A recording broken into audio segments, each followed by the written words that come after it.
पिछले लेक्चर में हम लोग देख रहे थे कि किस तरीके से हम वॉइस सिग्नल को एक फ्रेम के अंदर बहुत सारे वॉइस सिग्नल्स को एक के बाद एक हम मल्टीप्लेक्स कर सकते हैं। तो हिंदुस्तान में उसके लिए इवन कैरियर सिस्टम जो मोस्ट बेसिक है, जिसमें 30 वॉइस सर्किट होते हैं, उनको यूज़ किया जाता है। तो हम इसको भी लेके हम एक स्विच बना सकते हैं, टाइम स्विच। ठीक है, तो इसमें जो जैसे हमारे पास पहले जो फिज़िकल स्विच की हम जब बात करते थे, उसमें हमारे पास फिज़िकल इनपुट होती थी और हम इन इनपुट को डिफरेंट आउटपुट पे हम लोग क्रॉस कनेक्ट करते थे क्रॉस बार के ज़रिए। तो ये फिज़िकली सेपरेटेड सिग्नल थे। यही काम अब हम करेंगे। एक इनपुट के अंदर ये फ्रेम है, फ्रेम के अंदर कई वॉइस सर्किट्स हैं।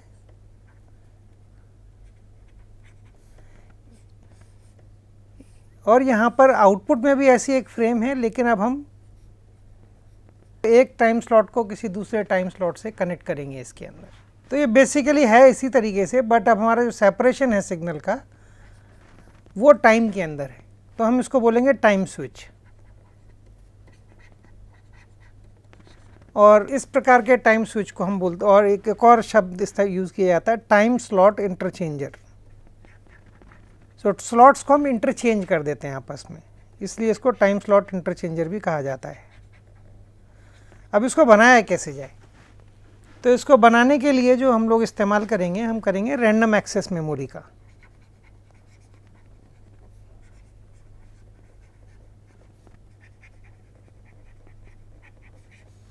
सो रैंडम एक्सेस मेमोरी एक सर्किट है, बेसिकली एक जनरली आईसी के अंदर आता है।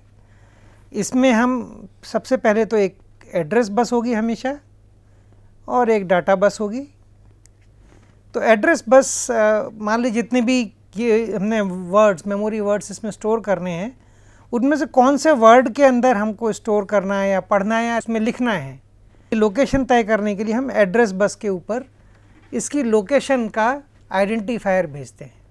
तो मान लीजिए अगर ये मेरे पास 16 बिट की बस है, प्लस 16 वायर हैं इसके अंदर, सो 2 की पावर 16 मेमोरी लोकेशंस को मैं एड्रेस कर पाऊँगा इसके अंदर। और दूसरा होगा डाटा बस। तो ये वर्ड का साइज़ कितना है, ये 8 बिट का भी हो सकता है, 16 का भी हो सकता है, 64 का भी हो सकता है, 32 का भी हो सकता है। तो मान लीजिए अगर ये 32 बिट की मेमोरी है, 32 बिट हर वर्ड के अंदर हैं, इसको हम वर्ड बोलेंगे एक को, बहुत सारे collection of word is a memory. तो ये 32 बिट का बस होना चाहिए डाटा का। इसके अलावा मैं इसमें इस वक्त पढ़ रहा हूँ कि उसमें लिख रहा हूँ, इसको बताने के लिए हम रीड और राइट इसको यूज़ करना होता है।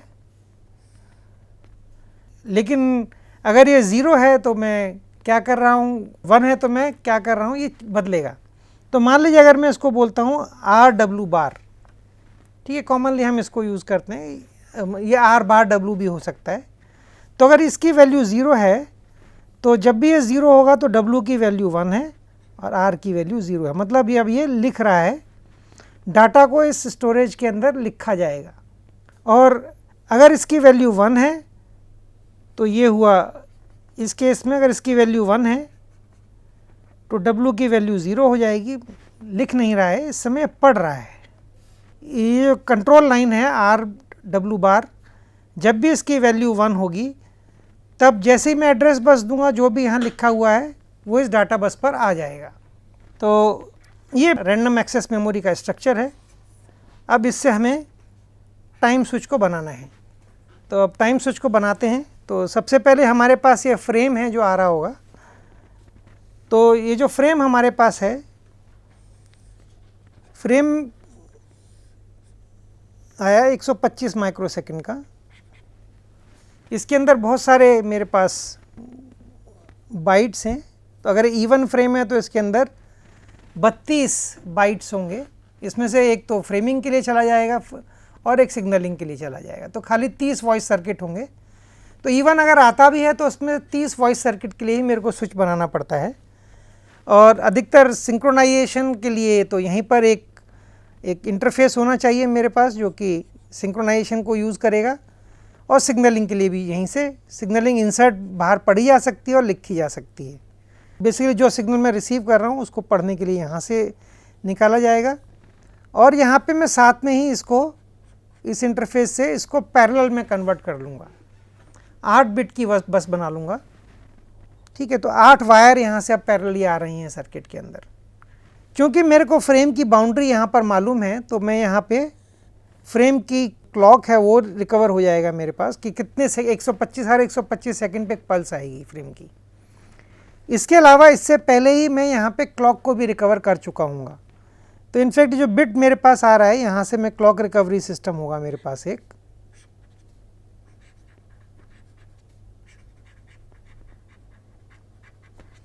और उस क्लॉक रिकवरी को मैं यहाँ पे इंटरफेस बोर्ड पे यूज़ करूँगा और ये मेरे आगे भी काम आएगा। तो ये क्लॉक है, ये बिट क्लॉक कहेंगे इसको, और ये मेरे पास फ्रेम क्लॉक है। और इस बिट क्लॉक को अगर मैं डिवाइड बाई 8 कर दूंगा तो हर 8 क्लॉक पल्सेस के बाद एक पल्स आएगी, ये बन जाएगी मेरी वर्ड क्लॉक। ये मेरे पास बना वर्ड क्लॉक। अब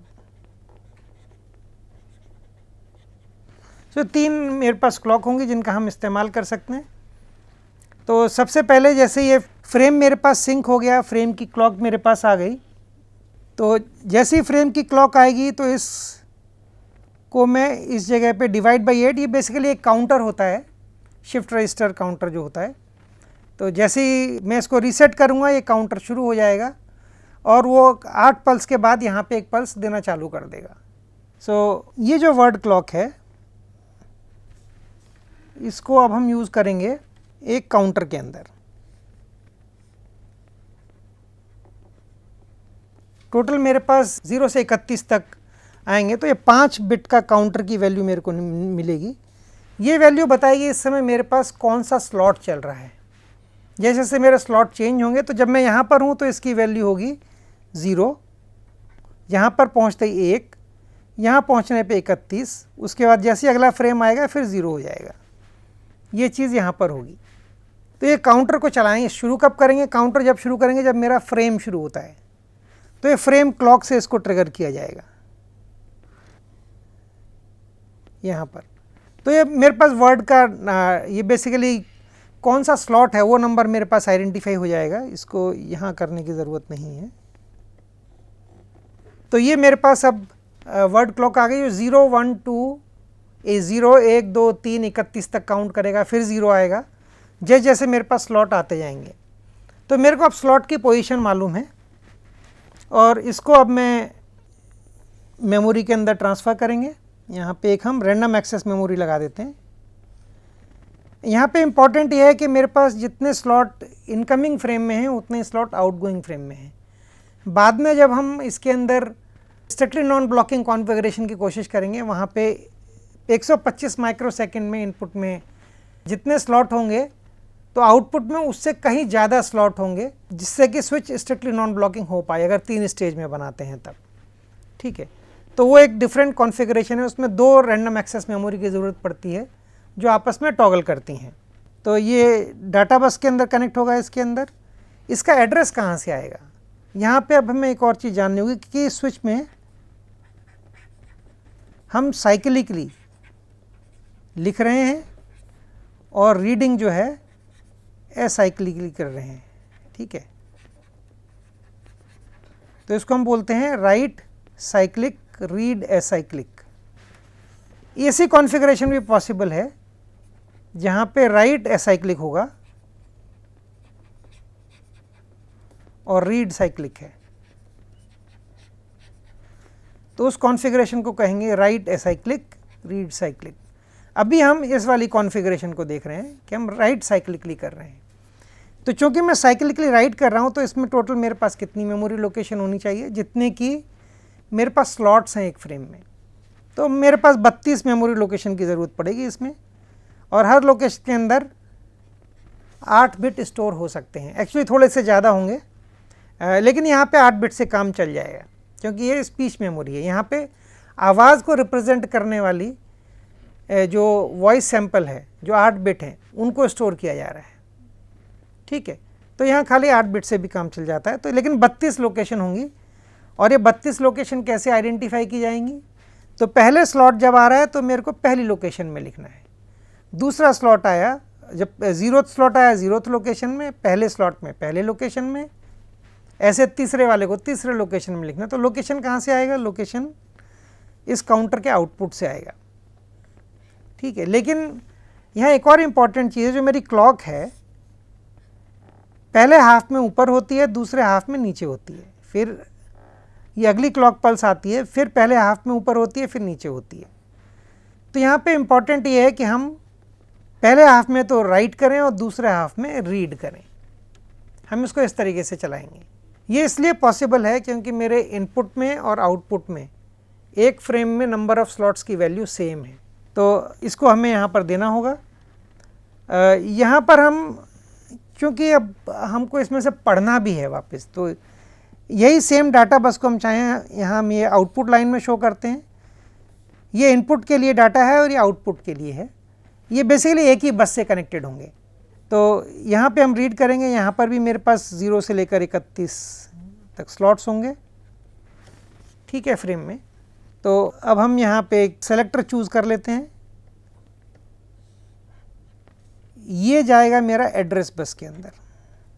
जो एड्रेस हम इसके अंदर, मैं इसको थोड़ा सेंटर में ड्रॉ कर लेता हूँ जिससे कि थोड़ा बेहतर लगेगा। और ये हुआ एड्रेस बस, ये 5 बिट की होगी। ठीक, ये भी 5 बिट का ही आ रहा है, लेकिन हम लिखेंगे कब? लिखेंगे जब मेरी क्लॉक की वैल्यू 1 होगी। तो हम यहाँ से ये क्लॉक निकाल लेते हैं। ये हर स्लॉट के अंदर लिए कॉरस्पॉन्डिंग पल्स जब ये 1 है तो मेरे को लिखना है। तो यहाँ पे RW बार एक सिग्नल है, तो मेरे को लिखना कब है? जब ये 1 है। तो मेरे को क्या करना होगा? एक नॉट गेट लगाना चाहिए।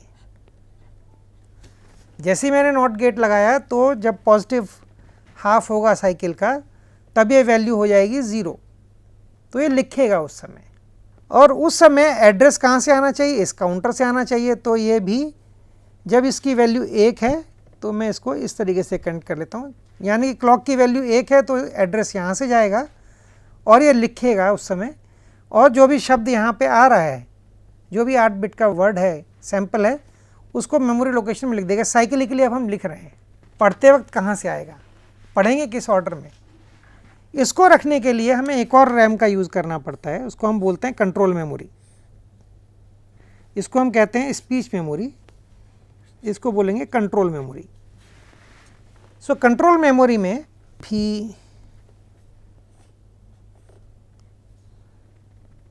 ये 5 बिट, क्योंकि मेरे को हर 5 स्लॉट में, यहाँ पे भी मेरे पास टोटल 32 स्लॉट हैं, तो मेरे को ये पता करना है कि कौन से स्लॉट में कौन सी पोजीशन से पढ़ना है। 0 के वाले स्लॉट में मैं अगर तीसरी पोजीशन से पढ़ता हूँ तो जो यहाँ पे तीसरी पोजीशन में लिखा गया था इनपुट से, वो यहाँ के 0 स्लॉट के अंदर अपीयर होगा। तो इसका मतलब मेरे पास यहाँ पर जो मेमोरी लोकेशंस होंगी वो भी 32 होंगी, लेकिन शब्द का साइज़ कितना होगा जो यहाँ स्टोर किया जाएगा? तो मेरे को वो एड्रेस बताना है जहाँ से पढ़ना है। तो ये 5 बिट की मेमोरी से ही काम चल जाएगा। जनरली 5 बिट की मेमोरी मिलेगी नहीं, या तो 8, 16, 32, 16 या 64 इस तरीके से होगी। तो अगर मैं 8 बिट की मेमोरी का भी यूज़ करता हूँ, मेरे पास 3 बिट किसी और काम के लिए मैं इस्तेमाल कर सकता हूँ हर सर्किट के लिए। तो यहाँ पे जो कंट्रोल मेमोरी में लिखा गया है वही बता रहा है कि कौन किससे कनेक्टेड है। अभी हम इसको सॉल्व करेंगे। तो यहाँ पे भी मैंने एक सेलेक्टर लगाया, तो ये 5 बिट का एड्रेस, मान लीजिए मैं तीसरे लोकेशन में लिख रहा था तो यहाँ पे 3 वैल्यू आई, तीसरे स्लॉट की वैल्यू को मैंने लिख दिया। जब नेगेटिव हाफ आएगा उस टाइम पे ये पढ़ने वाले मोड में चला जाएगा और मेरे को इसको भी पढ़ना है उसी समय। तो मैं इसी क्लॉक को लेता हूँ,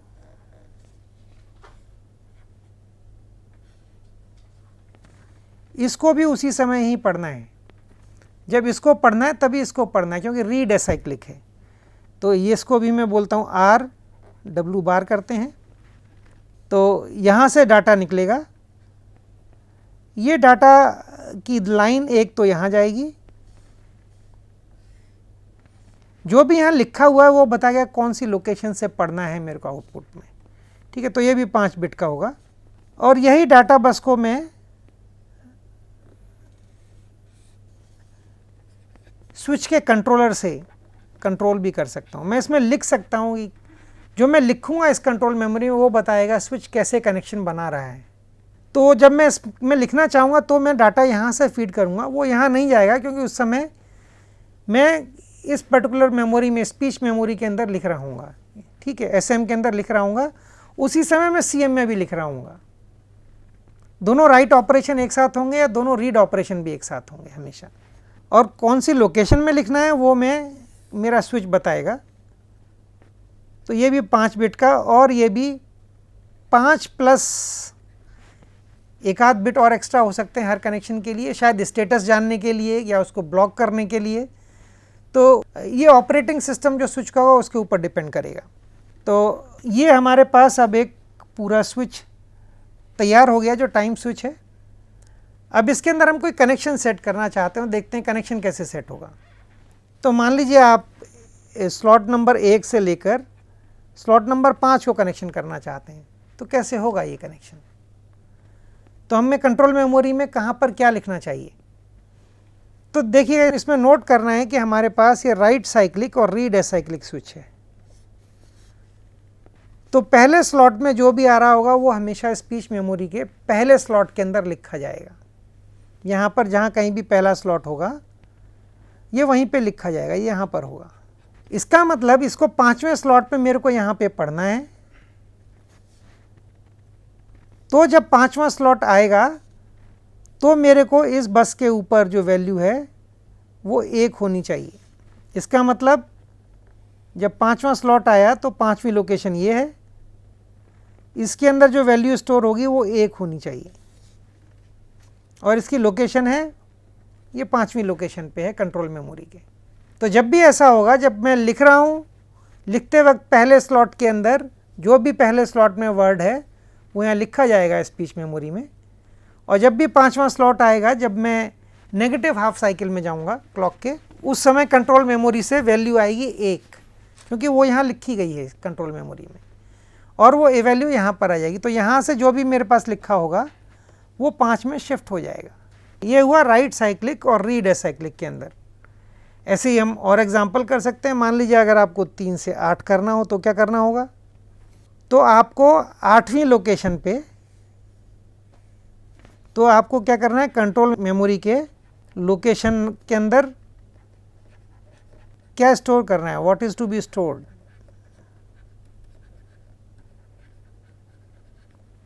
तो 8वें लोकेशन में 3 स्टोर करना है। आपने 8 से 16 के बीच में कनेक्शन करना है तो आपने 16वीं लोकेशन पे 8 को स्टोर करना है। सो इसमें इम्पॉर्टेंट चीज़ ये है कि पहला स्लॉट, तीसरा स्लॉट और 8वां स्लॉट, ये जो आपकी स्पीच मेमोरी है उसके एक तो पहले लोकेशन पे जाएगा, दूसरा तीसरे लोकेशन पे जाएगा, जो ये वाला दूसरा वाला कनेक्शन है मेरे पास, और यहाँ पर 8वें कनेक्शन पे जाएगा। ये हुआ स्पीच मेमोरी का सिचुएशन। और कंट्रोल मेमोरी का, कंट्रोल मेमोरी 5वें लोकेशन के ऊपर 1 लिखेगी, 8वें लोकेशन पे 3 लिखेगी, 16वें लोकेशन पे कहीं 8 लिखेगी।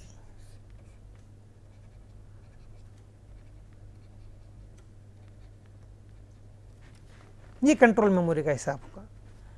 सो ये हमारा बना right cyclic read acyclic switch.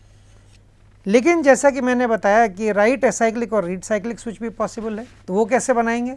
तो यहाँ पे इम्पॉर्टेंट है कि रीड करते वक्त मेरे को इस काउंटर से जो भी जनरेट हो रहा है 5 बिट का नंबर, उसको यूज़ करना है। तो इसी स्विच में मैं कुछ बदलाव करके उसको राइट एसाइक्लिक और रीड साइक्लिक बना सकता हूँ। तो क्या बदलाव करना होगा। पहली चीज़, जब मैं काउंटर को एज ए एड्रेस यूज़ कर रहा हूँ, मैं यहाँ से ये जो काउंटर से जनरेट होकर इधर जा रहा है, इसको जब कनेक्ट करता हूँ उस समय मेरे को रीड करना है। तो जब क्लॉक की वैल्यू 1 है उस समय रीड करना है, बेसिकली, या क्लॉक की वैल्यू जब 0 है उस समय रीड करना है, मेरे को उस तरीके से करना होगा इसमें। तो यहाँ पे हम उसको 0 कर सकते हैं, मतलब कई तरीके से इसको बनाया जा सकता है। मैं इसको एक बहुत सिंपल से तरीके से बना रहा हूँ। पहले यहाँ 1 और 0 था और उस समय यहाँ पे 0 और यहाँ पर 1 होना चाहिए था। ये मैंने पिछली बार ड्रॉ नहीं किया था, लेकिन अब हम आते हैं राइट एसाइक्लिक और रीड साइक्लिक के लिए। इन दोनों को बदलना पड़ेगा मेरे को यहाँ। अब मेरे को चूंकि रीड करते वक्त यहाँ पे अगर मैं 0 रखता हूँ कि जब भी ये 0 वैल्यू होगी मेरी क्लॉक की, तो मेरे को रीड करना है और साइक्लिकली रीड करना है। तो ये मेरा जो काउंटर की वैल्यू ये एड्रेस में चला गया, तो साइक्लिकली रीड करेंगे। और 0 के समय रीड करने के लिए अब मेरे को इसको 1 में कन्वर्ट करना पड़ेगा, क्योंकि जब भी ये वैल्यू क्लॉक की 0 है, रीड की वैल्यू 1 करने के लिए इसको इन्वर्ट करना पड़ेगा। तो यहाँ मेरे को खाली इसमें चेंज करना पड़ेगा। और जब भी 1 होगा तो मैं यहाँ से उठाऊँगा, और जब 1 है क्लॉक की वैल्यू तब मैं राइट कर रहा हूँ उस समय, क्योंकि मैंने इन्वर्टर बीच में लगाया हुआ है। लेकिन राइट कहाँ कर रहा हूँ वो कंट्रोल मेमोरी से डिसाइड होगा। तो राइट एसाइक्लिक हो गया। इसलिए ऐसे ही यहाँ पर भी एक बदलाव करना पड़ेगा कि जब मैं यहाँ पे रीड कर रहा हूँ साइक्लिकली, उसी समय मैं यहाँ पे राइट कर सकता हूँ, क्योंकि मैं राइट करने के लिए इसको रीड करूँगा। तो यहाँ पे थोड़ा बदलाव होगा।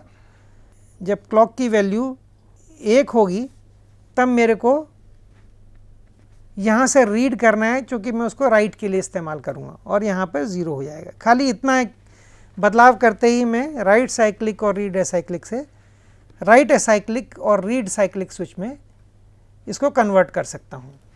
ठीक है, इस प्रकार से मैं एक टाइम स्विच या टाइम स्लॉट इंटरचेंजर को इम्प्लीमेंट कर सकता हूँ। सो अगले लेक्चर में हम इसके बाद देखेंगे सुपर मल्टीप्लेक्स टाइम स्विच कैसे बनाते हैं। ये तो क्योंकि इसमें 32 स्लॉट हैं और आउटपुट में भी 32 स्लॉट हैं, लेकिन इतना छोटा स्विच नहीं कई बार हमें चाहिए। कई बार हम इससे बड़ा स्विच बनाना चाहते हैं, जबकि मेरे पास तो खाली E1 फ्रेम है। तो इसको बड़ा वाला टाइम स्विच में कैसे बनाऊंगा? तो उसके लिए हमें चाहिए होता है एक सुपर मल्टीप्लेक्स टाइम स्विच। वहाँ पे हम कई E1 स्ट्रीम्स लेंगे और उनको कंबाइन करेंगे सुपर मल्टीप्लेक्स्ड TDM स्ट्रक्चर में। फिर एक वैसा ही रैम बेस्ड इसी तरीके का स्विच बनाएंगे और आउटपुट में फिर से उनको 16 E1 स्ट्रीम में ब्रेक कर देंगे। ये भी स्ट्रिक्टली नॉन ब्लॉकिंग कॉन्फ़िगरेशन होगी। तो अगले लेक्चर में हम इसको देखेंगे।